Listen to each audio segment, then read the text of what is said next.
ओम श्री गणेशाय नमः। ओम श्री परमात्मने नमः। सभी गीता प्रेमी साधकों को सादर प्रणाम के साथ जय श्री कृष्ण।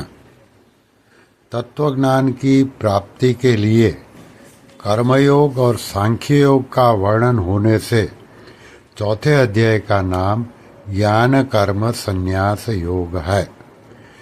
यद्यपि तीसरे अध्याय के 37वें श्लोक से भगवान लगातार उपदेश दे रहे हैं, तथापि 43वें श्लोक में अर्जुन के प्रश्न का उत्तर समाप्त होने पर महर्षि वेदव्यास जी तीसरे अध्याय की समाप्ति कर देते हैं और ये चौथा अध्याय आरंभ करते हैं।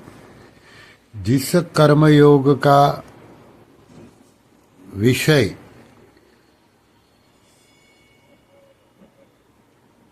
उसी को चौथे अध्याय के पहले श्लोक में इमम पद से पुनः आरंभ करते हैं। अतः चौथा अध्याय तीसरे अध्याय का परिशिष्ट माना जाता है। चौथे अध्याय को हम 3 प्रकरण में विभाजित कर सकते हैं। पहला प्रकरण श्लोक 1 से 15 कर्मयोग की परंपरा और भगवान के जन्म और कर्म की दिव्यता का वर्णन। भगवान बताते हैं कि मैंने इस अविनाशी कर्म योग को सूर्य को कहा, फिर सूर्य ने अपने पुत्र वैवस्वत मनु से कहा और मनु ने अपने पुत्र राजा इक्ष्वाकु से कहा। इस पर अर्जुन को प्रश्न हुआ कि आपका जन्म तो अभी का है और सूर्य का जन्म तो बहुत पुराना है, तो ये कैसे हुआ? तब भगवान बताते हैं कि समय समय पर मेरे और तेरे बहुत जन्म हो चुके हैं। तू नहीं जानता, लेकिन मैं जानता हूँ। भगवान अपने दिव्य जन्म के बारे में बताते हैं। भगवान बताते हैं कि साधारण मनुष्य की तरह न तो मेरा जन्म है और न मेरा मरण है। दूसरे प्राणी जैसे कर्मों के परतंत्र होकर जन्म लेते हैं, भगवान का जन्म ऐसे नहीं होता।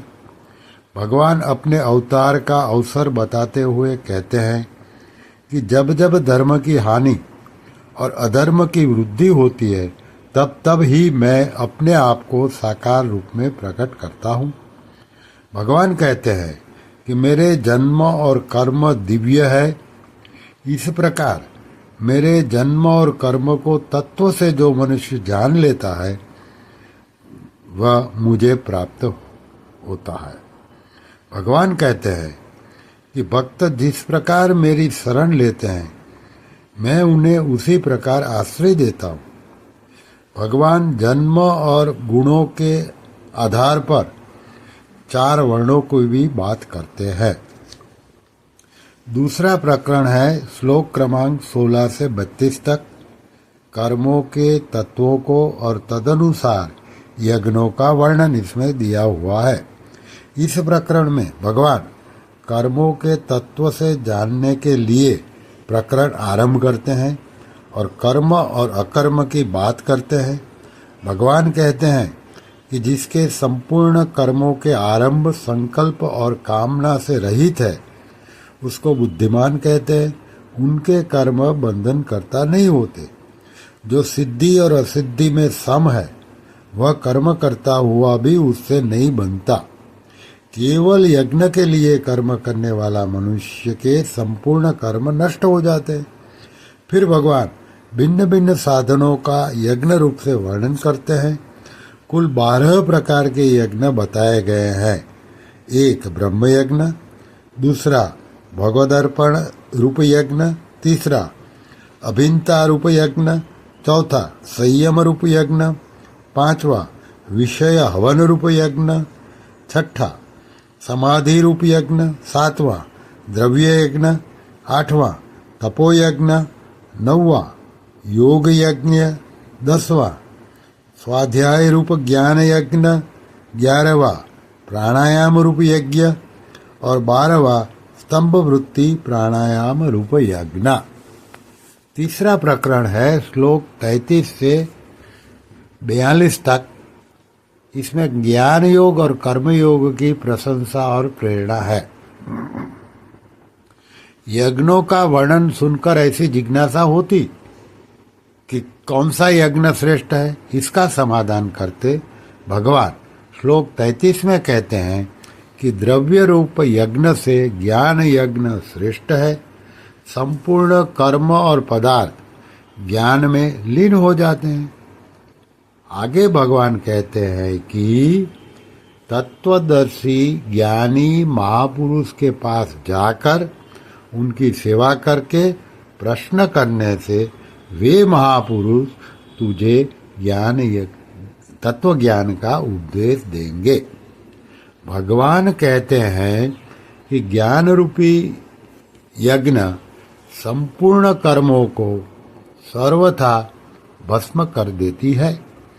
जिसका योग भली भांति सिद्ध हो गया है वह कर्मयोगी उस तत्व ज्ञान को स्वयं अपने आप में पा लेता है और तत्काल परम शांति को प्राप्त हो जाता है। लेकिन विवेकहीन और श्रद्धा रहित संशयात्मा मनुष्य का पतन हो जाता है। और भगवान अर्जुन को कहते हैं कि फाइनली अर्जुन के माध्यम में हम सबको कहते हैं कि हृदय में स्थित अज्ञान से उत्पन्न अपने संशय को ज्ञान रूप तलवार से छेदन करके योग यानी कि समता में स्थित हो जा। श्री कृष्ण शरणं मम, श्री कृष्ण शरणं मम, श्री कृष्ण शरणं मम। ओम श्री कृष्ण शरणं मम। ओम श्री कृष्णार्पणमस्तु।